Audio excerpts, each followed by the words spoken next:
Hold this one. Better. Somebody should help them now. Hey.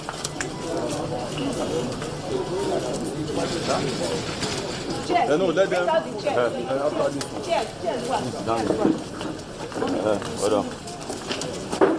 Hold on now.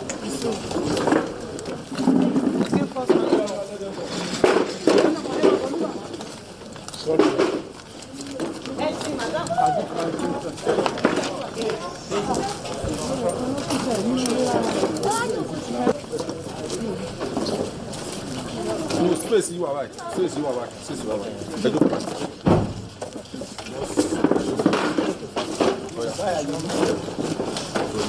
Yeah.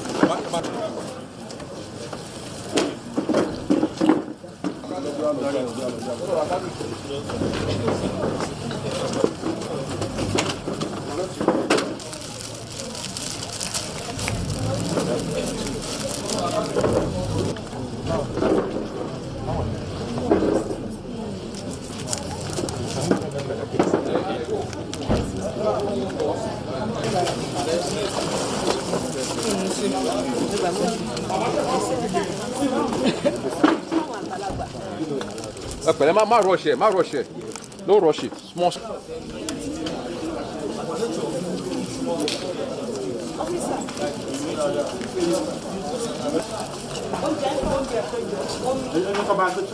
we need a nurse here.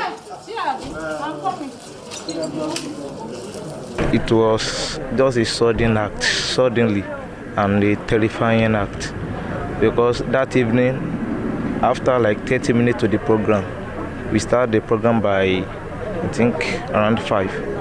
So like 30 minutes to the program, after all the praises, we just heard gunshot. Even to my own perspective, I didn't know it was gunshot. I think it was just sparkling of some wire. But by the time we get, they surrounded the whole church. Even some people, they begin to narrate that they are seeing drop of blood everywhere. Now, from that Tuesday to today, when you are released, what is the situation right there inside the bush? It was unimaginable, because when we got there, we really know that it was a dominated area by these evil people called bandits. Even they have the courage to tell themselves that we are bandits, and they make us to know that there's no one that can just slip away. On a quiet Sunday in Eruku, Kwara State, worshippers gathered like they always do, to sing, to pray, and to worship. But before the last hymn could be sung, chaos erupted. Gunmen stormed Christ Apostolic Church, OK Segun, adopting entire families, killing 3 and leaving the sanctuary soaked in blood. Today, all 38 abducted members have returned home. But behind their rescues lies a story Nigeria cannot afford to ignore.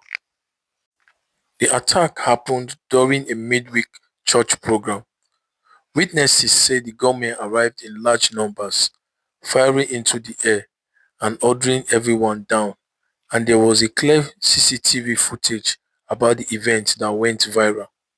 Earlier, reports claimed that 27 people were kidnapped, but church officials later confirmed the real number, which is 38 worshippers, including children and non-members who happened to be present. Now, the kidnappers initially demanded a shocking 100 million ransom per person. You can imagine that. Almost 4 billion in total. Negotiations dragged on. Lives were threatened. Families were shattered because of the news.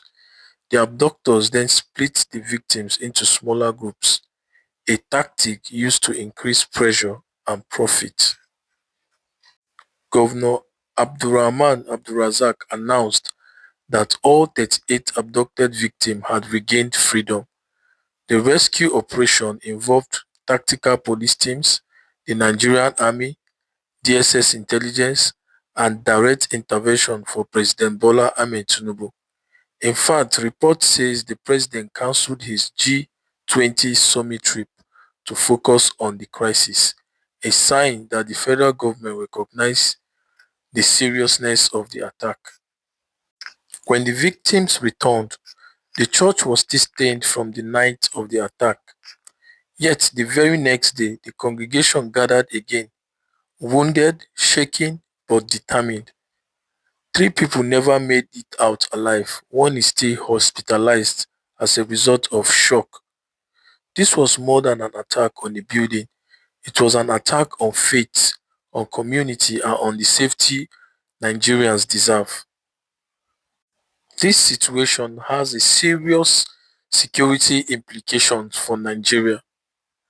One of the implications is that kidnapping is becoming systematized. The Kwara kidnapping isn't an isolated event. It's part of a growing industry of organized abductions. Criminal groups now use military-grade tactics such as intelligence gathering, splitting victims into groups, and staged negotiations, and also escalating ransom demands. This shows a level of organizations and not just opportunism. Now, number two, it shows that Kwara is no longer safe.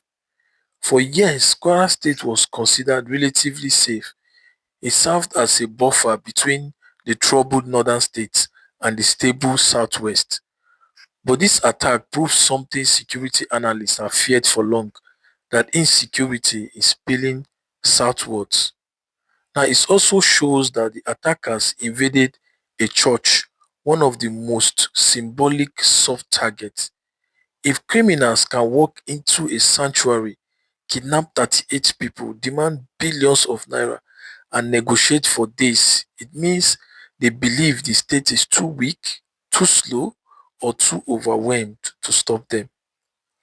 Now, another one is the federal government response shows urgency, but also a level of vulnerability. Sending tactical teams, mobilizing multiple agencies, and involving the president directly is commendable, but it also reveals how fragile local policing is in many states. If it takes national level attention to rescue 38 people, what happens to the thousands of others whose stories never made the headline? The return of the 38 abducted worshippers is a miracle, but at the same time, it is also a warning. Nigeria is fighting a war within its border, not always against ideology, but against criminal empires built on fear and profit. Until community policing, intelligence network, and early warning systems are strengthened, events like this may continue. For now, the people of Kwara are grateful. Their loved ones are home. But the question still remains, how many more wake-up calls does Nigeria need before real security reform begins? Yesterday, the 23rd of November 2025, President Bola Ahmed Tinubu summoned his service chiefs, the Inspector General of Police, the DG of DSS, and other top security heads for an extended closed-door emergency meeting at the presidential villa. And trust me, this was not just a routine briefing. This was a full-scale security review. Now, you may want to ask, what triggered the meeting? Well, over the past week, Nigeria has witnessed a surge in kidnappings and abductions across the northern region. A lot of rising attacks on rural communities, and also the tense aftermath of Kwara abducted worshipper rescue operations. With national anxiety rising, Tinubu reportedly demanded an urgent sit-down with the entire security architecture. Who was in the room? According to sources, Chief of Defense Staff General Olufemi Oluyede, Chief of Army Staff Major General Waidi Shaibu, Chief of Naval Staff Admiral Idi Abbas, Chief of Air Staff AVM Kelvin Anike, and Chief of Defense Intelligence Inspector General of Police too was there, and the DG of the DSS. Everyone with a hand in Nigeria's internal security was summoned. This was the highest level coordination meeting since Tinubu appointed the new security chiefs. And the core agenda is that Tinubu was able to review the latest field and intelligence reports, and he also went further to query some of the service chiefs on their response time to insecurity.